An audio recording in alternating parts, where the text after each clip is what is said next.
Class. Rodinná firma, ktorá prináša inovácie v poľnohospodárstve už vyše 110 rokov. Svoje priekopníctvo demonštrujú v rôznych odvetviach, no my sme mali možnosť sa pozrieť na ich najnovší počin, Class Axion. Dnes sme tu s produktovým manažerom firmy Agral, Martinom Tlstým. Máme tu novú devinu. Martin, čo nám o nej povieš? Ahoj, v prvom rade zdravím ťa, ďakujem za návštevu.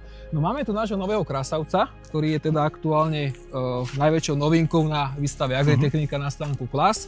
My sme boli jedni z tých šťastných, ktorí získali predseriový model pre takéto predpredajné testovanie.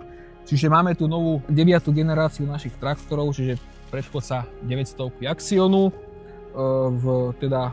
aj v novom označení modelov, ktoré prevzal teda od väčšieho brata Xerionu, čiže 9 je označenie generácie a za podkou sa teda už nachádza výkon toho traktora.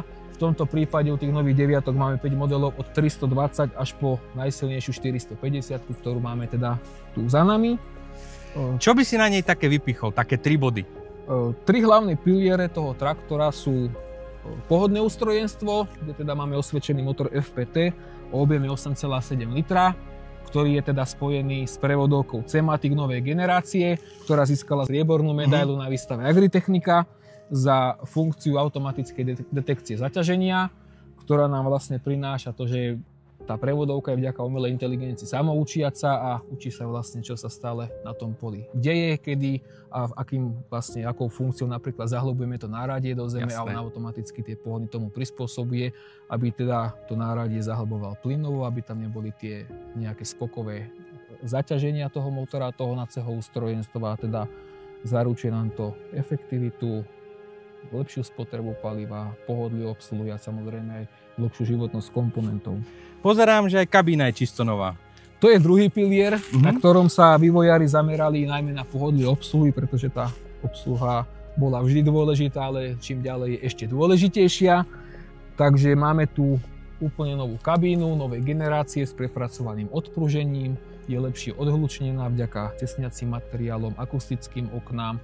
Samozrejme na objeme nám perfektne narastla, čiže dospelá veľká kabína s možnosťou prémiového audia so subwooferom. Aj nám z nej niečo ukážeš? No určite, môžeme ísť dnu. Môžeš si všimnúť nové nástupné veľké schodíky pod dobrým uhlom. Máme tu priestor na náradie, takisto tu máme nádržku na umývanie rúk.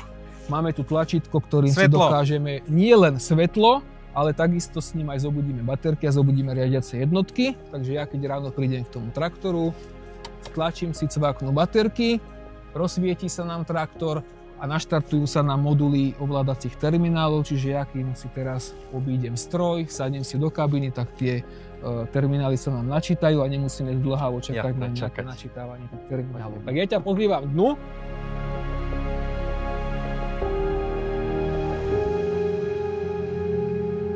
Takže vítajte v novej kabíne Axion Gravy 9. Kabína samozrejme teda narástla na objeme, narástla na luxuse, narástla v tom celkovom komforte, máme tu silnejšiu klimatizáciu, máme tu novú ovládaciu lakťovú opierku spojenú s osvedčeným joystickom C-Motion.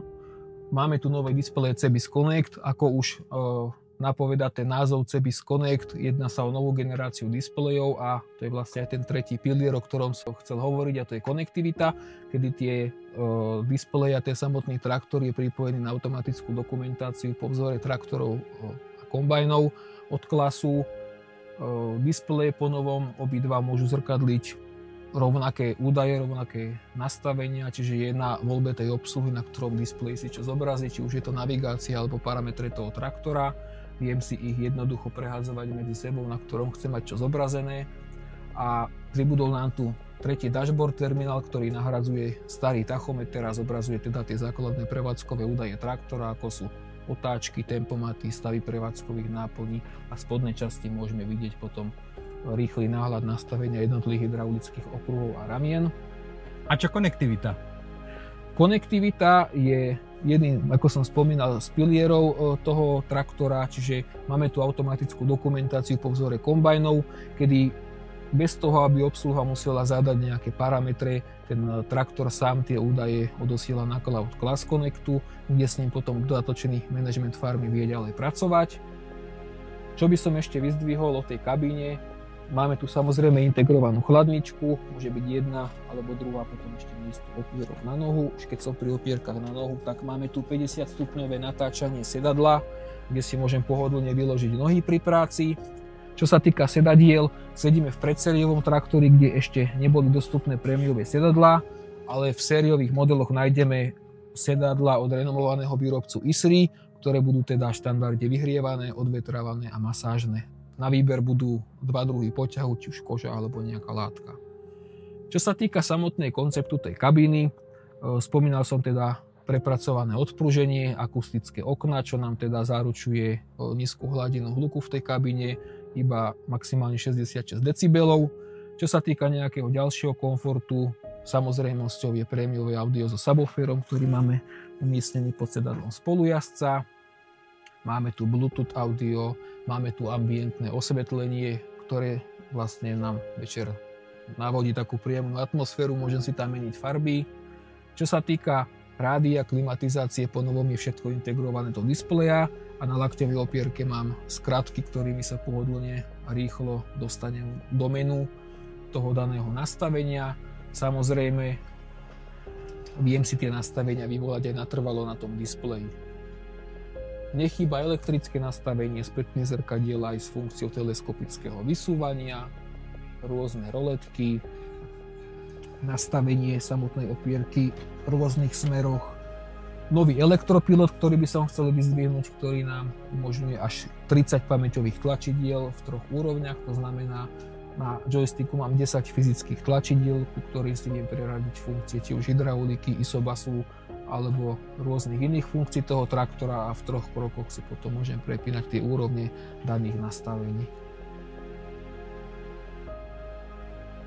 A čo by si nám ešte povedal k dizajnu? Dizajnový podpis vlastne traktor prebral po vzore Xerionu 12, po ktorom vlastne nasledujú všetky nové generácie traktorov. Môžeš vidieť nové, pekné, moderné denné svietenie spolu so svietiacim logom, ktoré nám mimo iného značí aj tú najprémiovejšiu verziu osvetlenia toho traktoru. Čiže pokiaľ bude mať zákazník tú najvyššiu variantu svetiel, tak získava aj svietiace logo v štandarde. Celý vlastne ten dizajn alebo tie prednej masky Class nazval ako Class Visor, čiže všetky nové generácie tých traktorov, či už je to 9 alebo v budúcnosti ďalšie, tento dizajn získavajú. Jasné, keď hovoríš o budúcnosti, kedy budeme môcť vidieť prvé sériové traktory behať po slovenských, českých poliach? Dneska máme 31.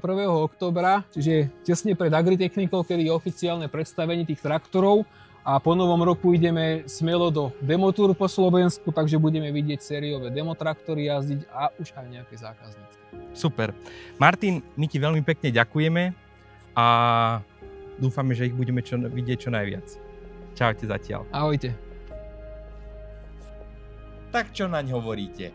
Nás ohromil viacerými technickými riešeniami a aj dizajnom. V skratke, krásny prírastok do rodiny strojov Class.